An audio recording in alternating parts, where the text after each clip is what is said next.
Hi psychology students. So in today's class we will understand stress management techniques. This topic is very important. इस topic को बिल्कुल भी skip करके नहीं जाना. हाँ जी स्टूडेंट्स, सो आज की हम इस क्लास में स्ट्रेस मैनेजमेंट टेक्निक्स को समझने के लिए सबसे पहले ये समझ लेते हैं that we have 6 techniques talked about in the NCERT chapter 4 class 12 psychology. तो पहली जो टेक्निक है बेटे जी वो आ जाती है relaxation technique, second is meditation, third is biofeedback, next is creative visualisation, CBT cognitive behavioural technique and the last one is exercise. So हर एक टेक्निक को हम अच्छे से समझेंगे. स्ट्रेस मैनेजमेंट टेक्निक में सबसे पहले रिलैक्सेशन टेक्निक की बात की जाए. सो बेसिकली पहले आपने ये लिख कर आना एग्जाम में दैट रिलैक्सेशन टेक्निक जो है वो किस चीज़ में हेल्पफुल है. So that is helpful for high blood pressure. तो स्टूडेंट्स अगर आपके आसपास भी कोई ऐसा इंसान है जिसको ब्लड प्रेशर हाई रहता है या फिर उसको हार्ट रिलेटेड कोई भी डिजीज़ है तो प्लीज़ आप उसके साथ ये टेक्निक्स को ज़रूर डिस्कस करो. वो रिलैक्सेशन टेक्निक्स को कर सकते हैं. बहुत सारी टेक्निक्स इसमें आ जाती हैं जिसमें कि इंसान रिलैक्स होता है और ये जो रिलैक्सेशन है ये बॉडी के लोअर पार्ट से स्टार्ट होती है. मतलब आप कह सकते हो कि आपके फीट के भी जो पंजे आ जाते हैं, हम पैर की जो उंगलियां कहेंगे, उन उंगलियों से रिलैक्सेशन स्टार्ट होते होते अपवर्ड आते आते ये प्रोग्रेस करती है to the facial muscles. Facial muscles का मतलब है फेस की मसल्स. तो फेस तक ये पूरा टॉप तक नीचे से रिलैक्स होते होते, पैर से रिलैक्स होते होते अपर पार्ट ऑफ बॉडी के आते आते ये फेस तक हमारी मसल्स को रिलैक्स करती हैं जितनी भी हमारी रिलैक्सेशन टेक्निक्स रहती हैं. और इस रिलैक्सेशन टेक्निक में अगर हम बात करें तो डीप ब्रीदिंग की बात कर सकते हैं हम, मतलब कि प्राणायाम, जिसके थ्रू जो है हम अपने माइंड को शांत कर सकते हैं और बॉडी को रिलैक्स कर सकते हैं. तो बेसिकली आजकल की जो तनाव भरी ज़िंदगी है, जो हर एक को कुछ ना कुछ स्ट्रेस रहता है, तो स्टूडेंट्स आप ये ज़रूर फॉलो कीजिए. आप खुद भी डीप ब्रीदिंग किया करो, खुद भी प्राणायाम वगैरह किया करो और आपने बाकियों को भी मोटिवेट करना है अपने आसपास कि वो भी ये चीज़ें करें. जो रिलैक्सेशन टेक्निक है वो हमारे मन और हमारे शरीर के लिए कितनी ज़्यादा इम्पॉर्टेंट है. चलिए तो अब हम नेक्स्ट कर लेते हैं. एक्चुअली ना हमें पता सब है बट हम स्किप कर देते हैं. वी फील दैट हमारी लाइफ बहुत बिजी है और हम अपनी लाइफ में परेशान होते रहते हैं और ये चीज़ें हम स्किप कर देते हैं. नेक्स्ट हम मेडिटेशन की बात करेंगे. तो रिलैक्सेशन से जो हम कहेंगे एक हायर लेवल है. मैंने ना बहुत स्टूडेंट्स में ये डिस्कशन सुनी है दैट मेडिटेशन कर लो, साधना में बैठ जाओ. मतलब ऐसा नहीं है दैट आपने कभी भी प्राणायाम नहीं किया, डीप ब्रीदिंग नहीं किया और आप एक बार में आप कहो कि आप हाई लेवल का मेडिटेशन कर लोगे. ऐसा नहीं रहता. मेडिटेशन में बेसिकली आपने अपना कॉन्सेंट्रेशन किसी एक थॉट पे, किसी एक ऑब्जेक्ट पे आंखें बंद करके आप भगवान में विश्वास रखते हैं कि नहीं, आप उनको ध्यान में रखते हुए आपने उनके ऊपर टिकाना होता है. और अगर आपका 1 सेकंड के लिए भी टिक जाए, ठीक है, मतलब 5 मिनट के लिए, 1 मिनट के लिए, 1 मिनट तो बहुत दूर है, स्टार्टिंग में अगर आपका 1 सेकंड, 10 सेकंड इस तरीके से माइंड जो है वो टिक जाए ना, so you will feel that हाँ इसके कितने अच्छे अच्छे बेनिफिट्स हैं. और धीरे धीरे फिर जिन लोगों को प्रैक्टिस हो जाती है वो काफ़ी आवर्स या काफ़ी मिनट्स जो हैं वो मेडिटेशन को कंटिन्यू कर लेते हैं. तो मेडिटेशन होता क्या है? Sequence of learn techniques for refocusing of attention. अब ध्यान से समझना, रीफोकसिंग ऑफ अटेंशन का मतलब है कि आपका फोकस मेडिटेशन दोबारा से उसी ऑब्जेक्ट पर, उसी इमेज पर दोबारा से लेकर आती है जिसके साथ आप स्टार्ट करके मेडिटेशन में बैठे थे. तो बेसिकली आपका जो हमारा मन है ना ये इधर उधर भागता है. हम आंखें बंद कर लेंगे तो हमें ध्यान आएगा कि हमने ऐसे करना था, हमने ये होमवर्क सबमिट करवाना है, हमने वो टेस्ट करना है, हमने फ्रेंड को कॉल बैक करना था, हमने किसी का मैसेज आया है उसको रिप्लाई करना है. तो मेडिटेशन जब हम करने बैठते हैं ना तो मेडिटेशन में एक इंसान ये सीख लेता है कि किस तरीके से उसको अपना ध्यान जो है वो एक ही इमेज, एक ही ऑब्जेक्ट पर लेकर आना है. ठीक है, ये अगर ध्यान कहीं और भी जाता है तो वो दोबारा से वहीं पर फोकस हो जाता है. So refocusing of attention that brings about an altered state of consciousness. मतलब एक आप डिफरेंट चेतन जगत में चले जाते हो, एक अलग ही लेवल ऑफ कॉन्शियसनेस आ जाती है. कॉन्शियसनेस मैं आपको सरल भाषा में अगर बताऊं तो जैसे कि अभी आपको पता है दैट आप साइकोलॉजी की क्लास लगा रहे हो, आप यूट्यूब पर ये क्लास लगा रहे हो, तो this is your conscious level. आप कहाँ बैठे हो, आपका का नाम क्या है।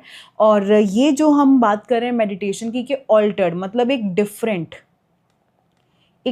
स्टेट ऑफ कॉन्शियसनेस में चले जाते हो, जहाँ पर सिर्फ और सिर्फ शांति है, जहाँ ना अपनी रोज़मर्रा की जो आपकी टेंशन्स हैं, प्रॉब्लम्स हैं, उनको जो है आप उनसे दूर जो है वो हो जाते हो और एकदम शांत पीस ऑफ माइंड में चले जाते हो। It involves a thorough concentration, बहुत डीप कॉन्सेंट्रेशन रहता है आपका, जहाँ पे मेडिटेटर मतलब कि जो मेडिटेशन कर रहा है, the person who is performing this meditation, ठीक है। तो जो पर्सन है मेडिटेटर बिकम्स अनअवेयर मतलब उसे सुध-बुध ही नहीं है, उसे पता ही नहीं है आसपास का, of any outside stimulation and reach stimulation, बाहर का कोई भी स्टिमुलस है जो बेसिकली बाहर उसे कोई आवाज़ लगा रहा है, ठीक है। वो जैसे आप अगर माइथोलॉजिकल शोज़ देखो ना, तो ऋषि मुनि मेडिटेशन में बैठ जाते थे और इंद्र देवता जी को वहाँ पर प्रॉब्लम हो जाती थी कि अभी इनकी अगर ये तपस्या पूरी हो गई तो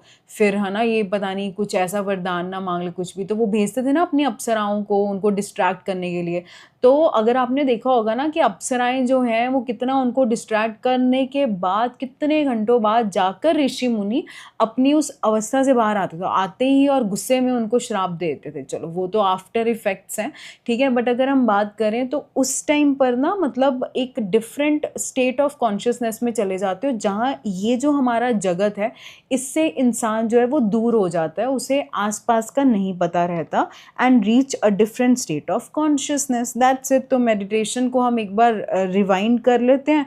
लर्न टेक्निक्स का सीक्वेंस है जिसको आपको फॉलो करना है ताकि आप अपने अटेंशन को रीफोकस करके उसी चीज़ पर वापस से फोकस लेकर आओ एंड आप एक ऑल्टर्ड स्टेट ऑफ कॉन्शियसनेस में पहुंच जाते हो। एंड सेकंड इज दैट ये इतना डीप कॉन्सेंट्रेशन होता है कि मेडिटेटर जो है ही बिकम्स और she becomes unaware of the outside stimulation and reach to a different state of consciousness. चलिए, सो अब हम नेक्स्ट पढ़ लेते हैं bio feedback. Okay, so students, bio feedback training जो है ये ट्रेनिंग दी जाती है पेशेंट्स को जब स्ट्रेस का लेवल बहुत ज़्यादा बढ़ जाता है और साइकोलॉजिस्ट और साइकेट्रिस्ट के पास जाना पड़ जाता है, तो वहाँ पर ये बायो फीडबैक टेक्निक्स को फॉलो किया जाता है। बेसिकली कंप्यूटर सिस्टम के थ्रू ना हमारे बॉडी के कुछ एक पार्ट्स के साथ, जैसे कि थंब के साथ, फिंगर के साथ, हमारे यहाँ ब्रेन के साथ, ठीक है, वेस्ट के साथ, बेसिकली कंप्यूटर की कुछ एक वायर्स को कनेक्ट किया जाता है। घबराओ मत, हमें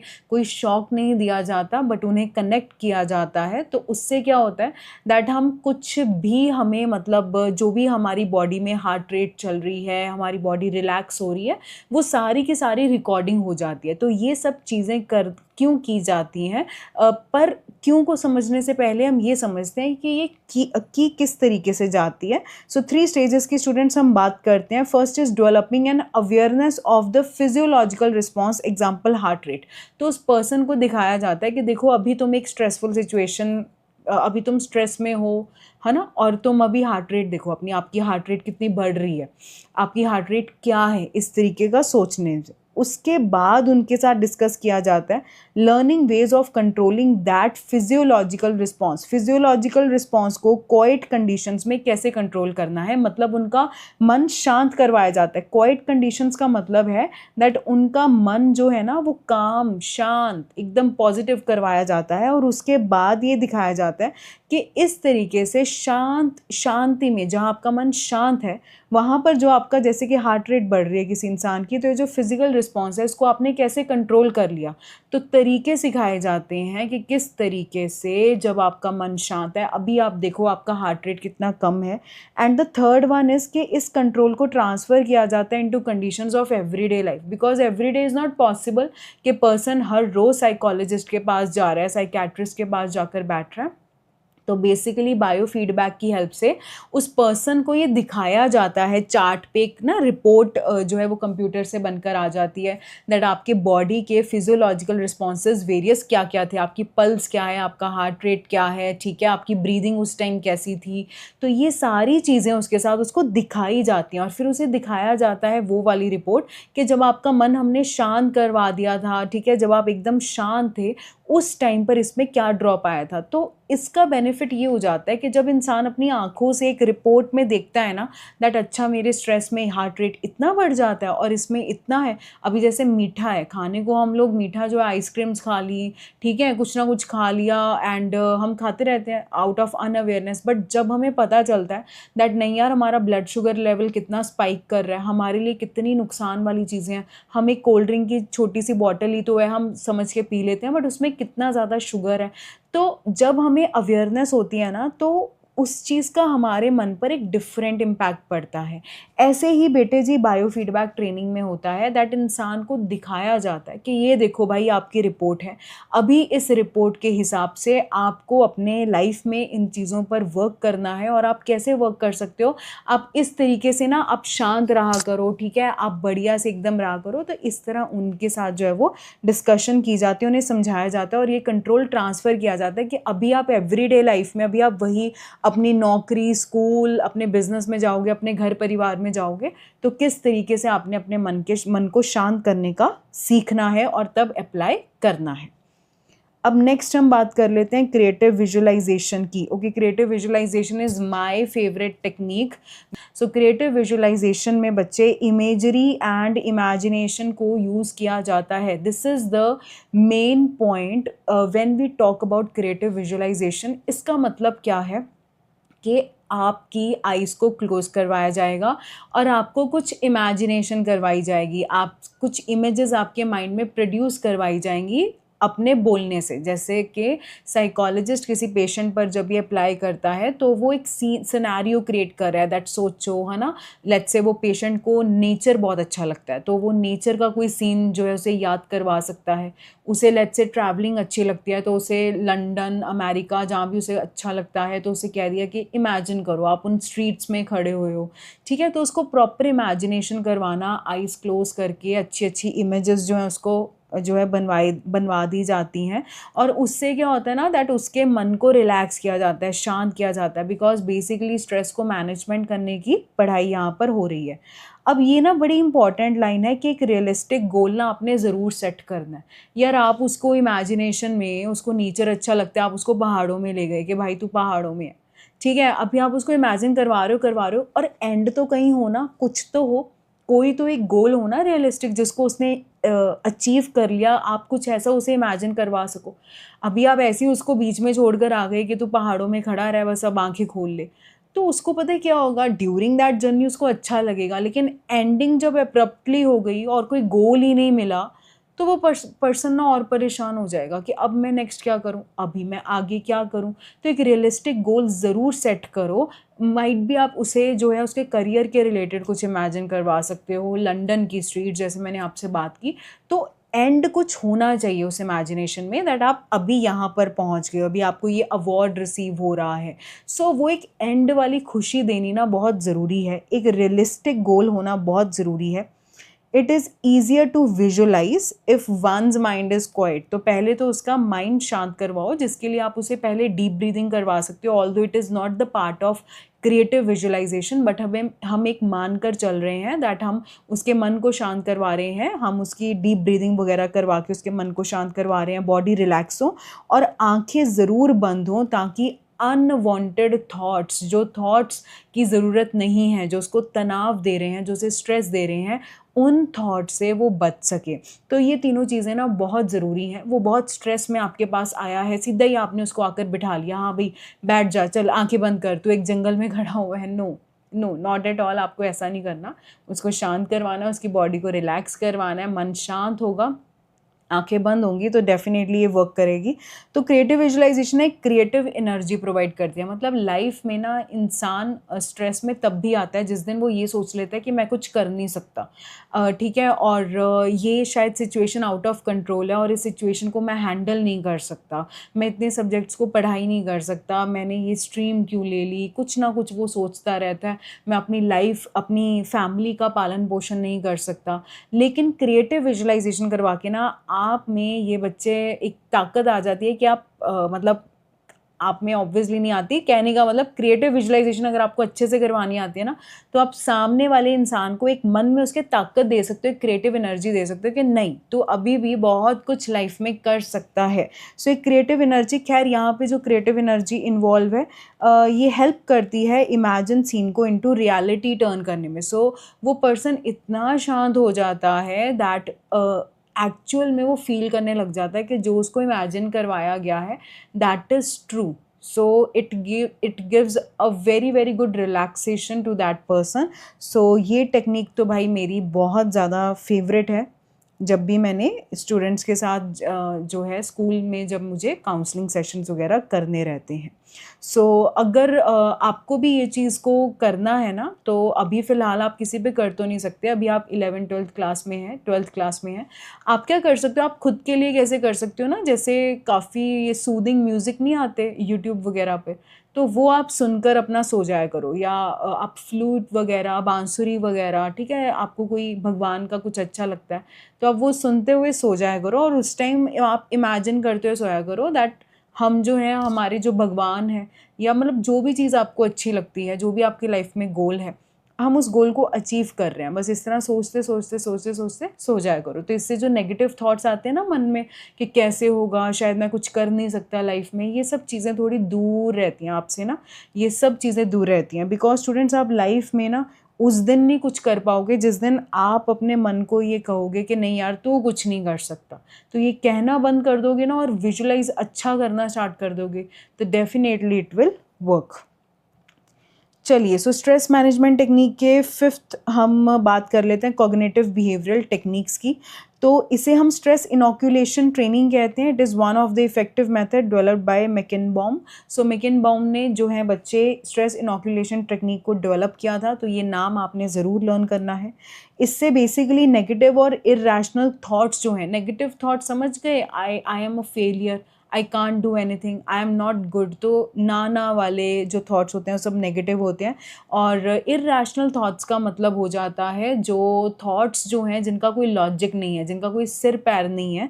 तो जब मैं ये सोचूं दैट मैं अपनी लाइफ में बहुत कुछ कर रहा हूँ, बहुत अच्छी परसेंटेज ले रहा हूँ, उसके बाद भी इफ़ आई एम थिंकिंग कि यार नहीं मैं तो कुछ नहीं कर सकता, मैं तो मतलब मेरी लाइफ तो ऐसे ही है ना, तो कुछ ऐसे इलॉजिकल चीज़ें सोचने लग जाते हैं जिसका एक्चुअल में कोई लॉजिक ही नहीं है। Because you are doing very well, actual सच्ची मानो तुम लोग बहुत मेहनत कर रहे हो और तुम बहुत आगे तक जाओगे। बिकॉज अगर तुमने पढ़ाई उठाने के लिए, अब अगर तुम एफर्ट्स डाल रहे हो, चाहे तुम यूट्यूब से पढ़ाई कर रहे हो, चाहे तुम एक्स्ट्रा क्लासेस जा रहे हो, चाहे तुम स्कूल जा रहे हो, तो तुम एफर्ट्स कर रहे हो, चाहे आपका मन है नहीं मन उसको साइड पर रखते हैं, तुम लोग एफर्ट्स कर रहे हो, तो डेफिनेटली तुम ये देख लेना कि तुम ज़रूर आगे तक जाओगे। सो इर्रेशनल थॉट्स और नेगेटिव को रैशनल और पॉजिटिव के साथ करता है। तो रैशनल क्या हो गए, जिनका लॉजिक है, और इर्रेशनल क्या हो गए, इलॉजिकल। देखो इलॉजिकल सिंपल से एग्जांपल दे देती हूँ ना, कोई 90% वाला बच्चा है और वो कुछ कह रहा है कि मैं लाइफ में फेल हो जाऊंगा, वो अपने साथ ये सोच रहा है, तो दीज थॉट्स आर इर्रेशनल, ठीक है। बट अगर 40% वाला बच्चा ये कह रहा है कि कोई बात नहीं है ना, तो वो चीज़ डेफिनेटली वो एक अपने आप को ऐसी ओवर कॉन्फिडेंस वाली चीज़ हो जाती है। डेफिनेटली आपको इस पर एफर्ट्स डालने पड़ेंगे, लेकिन हाँ अगर 40% वाला बच्चा ये कह रहा है कि मैं एफर्ट्स डालूंगा तो मैं ज़रूर लाइफ में कामयाब हो जाऊंगा, तो वो चीज़ आ जाती है रैशनल थॉट्स में, ठीक है जी। बट अगर वो ये सोच रहा है दैट नहीं मैं जितने मर्जी एफर्ट्स डालूं मेरे कभी 90% नहीं आने वाले, so that is irrational thought. चलिए, तो इसके 3 मेन फेजेस हैं। सबसे पहले आप असेसमेंट करते हो, सबसे पहले प्रॉब्लम की नेचर को डिस्कस किया जाता है दैट आपको किस तरीके की प्रॉब्लम है, आप अपने साइकोलॉजिस्ट के पास बैठकर डिस्कस करते हो। उसके बाद आपको स्ट्रेस रिडक्शन टेक्निक्स, ऐसी बहुत सारी टेक्निक्स सिखाई जाती हैं जिसके थ्रू आप रिलैक्स करते हो, या आप कह सकते हो रिलैक्सेशन टेक्निक्स को सिखाया जाता है, मतलब अगेन वही डीप ब्रीदिंग वगैरह आदि। सेल्फ इंस्ट्रक्शन देनी बहुत ज़रूरी है। आपको पता है ये जो कॉग्निटिव बिहेवियरल टेक्निक ये जो हम पढ़ रहे हैं ना, ये बेसिकली CBT या आपके माइंड को ट्रेन कर रही है। तो आपका माइंड आपको कुछ कह रहा है तो आपको अपने माइंड को इंस्ट्रक्शन देनी है और उसको एक डायरेक्ट करना है एक ऐसे वे में, एक ऐसे रास्ते में दैट वो जो है पॉजिटिव सोचे, वो अच्छा सोचे, वो नेगेटिव ही क्यों सोचे, वो ना ही हमेशा क्यों सोचे। तो ये ट्रेनिंग देनी बहुत ज़रूरी है। अगर आप सोचो कि नहीं ओवर थिंकिंग अपने आप ख़त्म हो जाएगी या अपने आप ठीक हो जाएगा, ऐसा बिल्कुल भी नहीं होने वाला। आपको खुद से खुद को इंस्ट्रक्शंस देनी पड़ेंगी कि क्या ये जो मैं सोच रहा हूँ, क्या ये जो मैं ओवर थिंकिंग सोच रही हूँ और नेगेटिव थॉट्स जो है मेरे मन में आ रहे हैं, क्या वाक़ई ये मेरी लाइफ़ की जो है यही जर्नी है? क्या एक्चुअल में मैं कुछ नहीं कर सकता? क्या एक्चुअल में मैं कुछ नहीं कर सकती? आपको खुद को ये क्वेश्चन पुट करना है और खुद को इंस्ट्रक्शन देनी है। और सबसे इम्पॉर्टेंट बात ना, आप इसको देखने वाले बन जाओ, दैट आपके माइंड में ये थॉट्स आते जा रहे हैं। आप इस तरीके से जब से बन गए ना, आप देख लेना कि ये थॉट्स आपके ऊपर हावी नहीं हो सकते। आपने अटैच किया हुआ है खुद को इन थॉट्स के साथ, दैट मुझे ये नेगेटिव थॉट्स आ रहे हैं, तो because the reason is that मुझे मतलब ये नेगेटिव थॉट्स आ रहे हैं बिकॉज इसका रीज़न ये है कि मतलब ये मेरे मन में आ रहे हैं, ये मेरे मन में हावी हो रहे हैं और ये अभी मुझे लाइफ में कभी तरक्की नहीं करने देंगे। जब आप ऐसी सब चीज़ें सोच लेते हो तो वो डेफिनेटली आपको स्ट्रेस देता है। एंड लास्ट इसके आपको उसे अप्लाई करना है, फॉलो करना है। अभी आप सीख आए, अभी आप रिलैक्सेशन टेक्निक्स, डीप ब्रीदिंग सब सीख आए, लेकिन जब आप खुद से उनको फॉलो नहीं कर रहे ना, तो फिर उसका कोई बेनिफिट नहीं है। चलिए स्टूडेंट्स, तो अब हम नेक्स्ट पढ़ लेते हैं। लास्ट है, इजी है, एक्सरसाइज करनी है। एक्सरसाइज तो we all know, swimming exercise मतलब swimming, walking, running, cycling, skipping, जो आपको अच्छा लगता है। स्किपिंग समझते हो, वो जो रस्सी से जो है आप जंप वगैरह करते हो, ठीक है। ये सब चीज़ें आपकी स्ट्रेस को रिड्यूस करती हैं। रेगुलर एक्सरसाइज आपके हार्ट्स की, लंग्स की, देखो अभी जो तुम्हारी एज है ना, सच्ची बताऊँ एक्सरसाइज करनी स्टार्ट कर दो, क्योंकि जब आप ओल्ड एज में चले गए या जब आप 40+ हो गए ना, आपके सच में घुटने वगैरह सब जवाब दे जाएंगे, वो नहीं मुड़ेंगे, वो एक्सरसाइज वाली फ्लेक्सिबिलिटी आने नहीं वाली। तो अभी ये स्टार्ट कर दो। ये गुड सर्कुलेशन मेंटेन रखता है बॉडी में, ब्लड प्रेशर वगैरह को सही रखता है, फैट को रिड्यूस करता है जो आपके ब्लड में है और मोटापा लेकर आती है, और बॉडी का इम्यून सिस्टम डेफिनेटली इम्प्रूव करता है। तो इन सब एक्सरसाइजेस को अगर आप रोज़ नहीं कर सकते तो एटलीस्ट आप हफ्ते में 4 बार ज़रूर करो फॉर 30 मिनट्स, ठीक है। तो 30-30 मिनट के लिए ज़रूर बेटा आप टाइम दो। आप साइकिलिंग करा करो, कोई आपके आसपास कुछ स्विमिंग वगैरह का अरेंजमेंट है, आप वहाँ जाओ, आप वॉक कर लो, सबसे बेस्ट है। तो ऐसा नहीं है कि हमें जिम में जाकर ही जो है ये सब एक्टिविटीज़ परफॉर्म करेंगे तभी कुछ बात बनेगी, ऐसा कुछ नहीं है। आप अपने घर में भी, आप छत पे, अपने आसपास कोई पार्क है, कोई रोड है, वहाँ आप जाकर सैर करो, भागो, रन करो और फिर देखो। चलो भाई, अब नेक्स्ट पढ़ लेते हैं Q&A। ओके, आज मैं आपको 2 क्वेश्चंस का जो है वो होमवर्क दे रही हूँ। जल्दी से आपका ये आज का होमवर्क है, दैट आपको इन दोनों क्वेश्चंस को जो है आपको कमेंट में करना है।